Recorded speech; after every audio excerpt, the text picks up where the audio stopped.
Double golden পাওয়ার পরও আমার বাবা ঘোষণা দিলেন আমার মেয়ে বুয়েট ছাড়া আর কোথাও পড়বে না।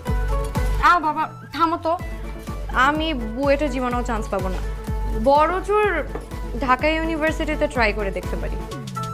কেন চান্স পাবি না? তুই এত ভালো রেজাল্ট করেছিস, ডাবল গোল্ডেন। সারা বাংলাদেশ খুঁজে আরেকটা ডাবল গোল্ডেন পাওয়া যাবে?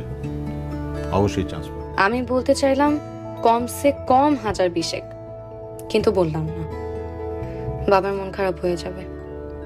স্বাভাবিকভাবেই বুয়েটে আমার চান্স হলো না, এমনকি ঢাকা ইউনিভার্সিটিতেও হলো না।